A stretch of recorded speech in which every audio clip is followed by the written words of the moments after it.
হরে কৃষ্ণ বন্ধুরা, তোমরা সকলেই কেমন আছো? আশা করি সকলেই খুব ভালো আছো।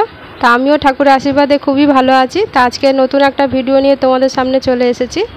তো আজকের বানাবো একটা পটলের দুর্দান্ত একটা রেসিপি। এইটা পটলের রেসিপিটা করার জন্যে আমার চাই কিছুটা পটল। পুরো ভিডিওটা তোমরা দেখতে থাকো, আশা করি ভালো লাগবে। তো এই পটলগুলো ভালোভাবে দুবার জল দিয়ে ধুয়ে আমি এর খোসাগুলো ছাড়িয়ে নিচ্ছি।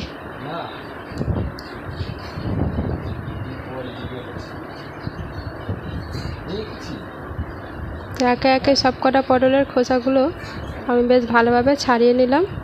এই পটলের রেসিপিটা একবার ঘরে বানিয়ে খেয়ে দেখবেন, খুব ভালো লাগবে।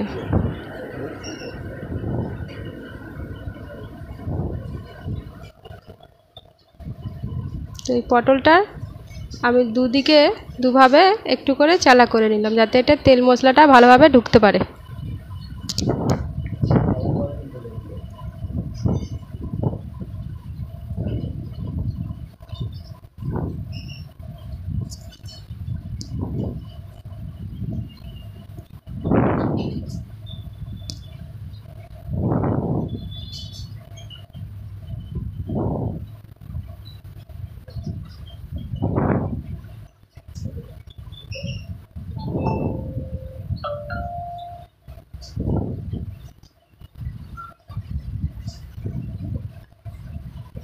আমার সব কটা পটল এখানে খোসা ছাড়িয়ে চালা করে রেখে দিয়েছি। এতে আমি পটলগুলোর মধ্যে নুন হলুদ মাখিয়ে নিচ্ছি। নুন দিয়েছি, একে একে হলুদ দিচ্ছি। নুন হলুদ দিয়ে ভালোভাবে পটলগুলো মাখিয়ে নিলাম।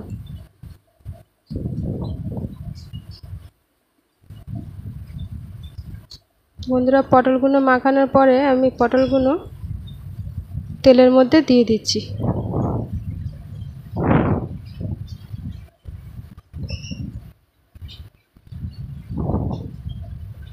পটলগুলো তেলে দেওয়ার পরে একটু হালকা করে নাড়াচাড়া করে নিচ্ছি।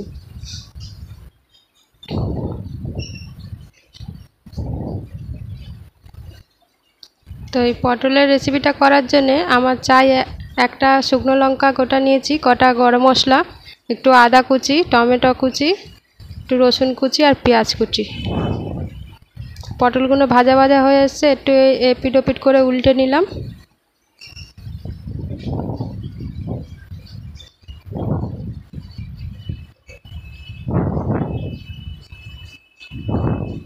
তো এখানে মিক্সির জারে আমি কটা মশলা অ্যাড করে দিচ্ছি। নিয়েছি কাঁচা লঙ্কা আর রসুন আর আদা, আর একটু গ্রেভি হওয়ার জন্যে একটু পেঁয়াজ নিয়েছি।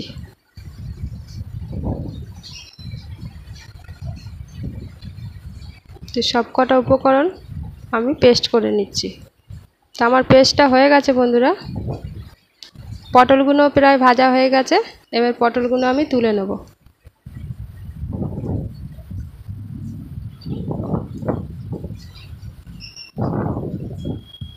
সব পটল কটা একসাথে একে একে তুলে নিচ্ছি। তো আমি তেলের মধ্যে পটল ভেজেছি যেই তেলে, সেই তেলেই একে একে সব ফোড়ন কটা দিয়ে দিলাম, আর দিয়ে দিলাম পেঁয়াজ কুচো। তো পেঁয়াজটা দিয়ে একটু নাড়াচাড়া করে দিয়ে দিয়েছি টমেটো কুচো।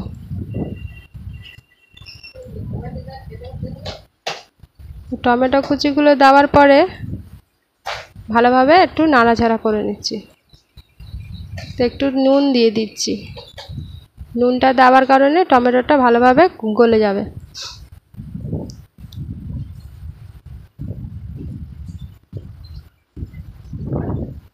ভালোভাবে টমেটোটা পেঁয়াজটা একসাথে একটু ঘাটা ঘাটা হয়ে গেছে বন্ধুরা, দেখতে পাচ্ছ। এবারে আমি মিক্সিং জারে যে মশলাটা করে রেখেছিলাম সেই মশলাটা দিয়ে দিলাম।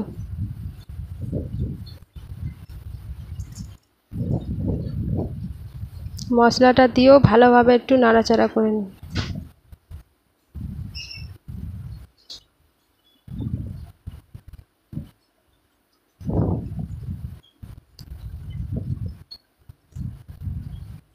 বন্ধুরা, এতে যদিও পেঁয়াজটা বাটা আছে, তো এটা একটু মশলাটা ভাজা হতে একটু দেরি লাগবে।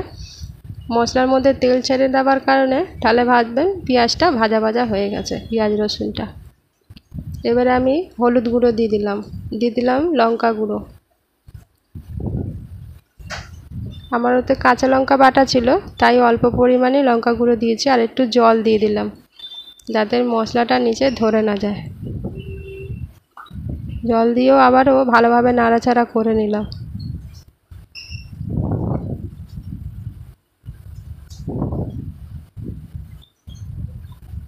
ভালোভাবে নাড়াচাড়া করে নিলাম। দেখো বন্ধুরা, মশলাটা আমার ভালোভাবে ভাজা হয়ে এসেছে। মশলাটার মধ্যে থেকে একটা তেল ছাড়তে শুরু করলে তাহলে বুঝে নেব কি মশলাটা ভাজা হয়ে গেছে আমার। তা আমি একটু পরিমাণ মতো জল দিয়ে দিলাম। তো দেখো বন্ধুরা, জলটা দেওয়ার পর ঢাকা দিয়ে দিয়েছিলাম, তো আমার গ্রেভিটা ভালোভাবে ফুটে গেছে। এবার ভেজে রাখা পটলগুলো সব একে একে ওতে দিয়ে দিলাম।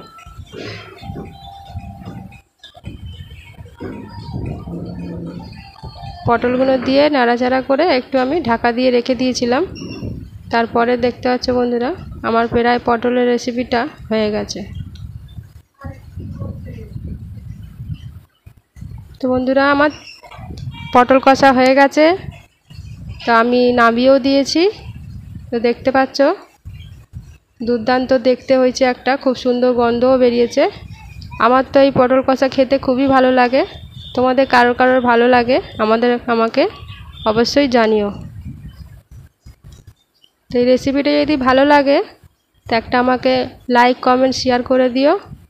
আর কিছু ভুলচুটি যদি হয়ে থাকে তো আমাকে কমেন্টে জানিয়ে দিও।